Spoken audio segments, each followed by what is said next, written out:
شفقت والا کام کرے، اور شفقت وہیں ہوتی ہے جہاں کوئی غلطی ہوتی ہے، درگزر وہیں ہوتا ہے جہاں کوئی کوتاہی۔ عورت اطاعت کرے، فرما برداری کرے، اس کو حکم ہے، خامن درگزر کرے، شفقت کرے، اور کوئی کوتاہی دیکھے، کوئی غلطی دیکھے، اس پر پردہ پوشی کرنے کی کوشش کرے۔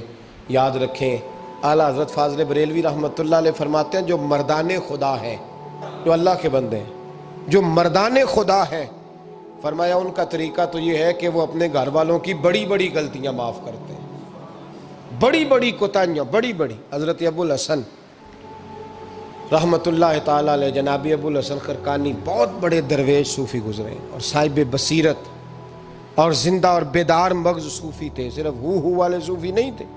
ان کو خبر ہی نہیں کہ معاشرے میں میں کھٹکتا ہوں دل عالم میں کانٹے کی طرح، اور تو فقط اللہ ہو اللہ ہو اللہ ہو۔ حضرت ابو الحسن خرقانی خانقاہ بھی آباد کرتے تھے، اور معاشرے میں کبھی ظلم ہوتا تھا تو بادشاہوں کا جا کے حقہ پانی بھی بند فرما دیا کرتے تھے۔ بڑے بیدار مغز اور بیدار ذہن صوفی تھے۔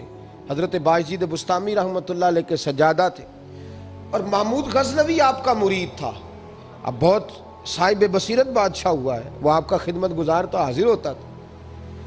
محمود غزنوی کہتے ہیں جب میں پہلے دن گیا تو بابا جی مجھے اٹھ کے نہیں ملے، بیٹھے بیٹھے سلام کیا، واپس آنے لگا تو مجھے چھوڑنے آئے میری سواری تک، تو میں نے کہا حضرت جی جب آیا تھا تو پوچھا بھی نہیں اور اب چھوڑنے آ گئے؟ تو فرمانے لگے جب تو آیا تھا تیرے اندر تکبر تھا، تو کہتا تھا مولوی بادشاہوں کو اٹھ کے ملتے ہیں اس لیے نہیں ملا، اور اب تو سوچ رہا ہے کہ نہیں سارے مولوی ایک طرح کے نہیں ہوتے، اس لیے میں تیری عزت دینا تیرے لیے ضروری سمجھا ہے، اس لیے تجھے چھوڑنے آیا ہوں۔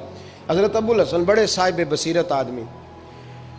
ایک آدمی یمن سے آیا، کئی 100 کلومیٹر کا سفر طے کر کے ملنے، اس نے دروازے پہ دستک دی، حضرت کے گھر کے دروازے، بادشاہ کے پیر ہیں۔ اندر سے بی بی صاحبہ بولی کون ہے دروازے پہ؟ فرمایا میں یمن سے آیا ہوں یا مصر سے آیا ہوں، بڑی دور سے ملاقات کرنی ہے۔ حضرت صاحب کدھر ہیں؟ تو بی بی کہنے لگی تجھے بھی کوئی کام نہیں جس طرح اسے کوئی کام نہیں، تو بھی فارغ ہے اس کی طرح، بس یہی اللہ اللہ یہی ڈیوٹی ہے تیری بھی۔ میں نے کہا یار اتنا بڑا صوفی اور گھر میں اس کا کیا حال ہے، وہ بات کرنے والی؟ تو میں نے کہا جناب حضرت کدھر ہیں؟ تو کہنے لگی وہ کوئی جنگل میں بیٹھا اللہ اللہ کر رہا ہوگا، نہ بچوں کی فکر نہ گھر بار کی فکر، مسئلوں سے بھی پیٹ بھرتے ہیں کبھی، ادھر بیٹھا ہوگا، جا ملنا ہے تو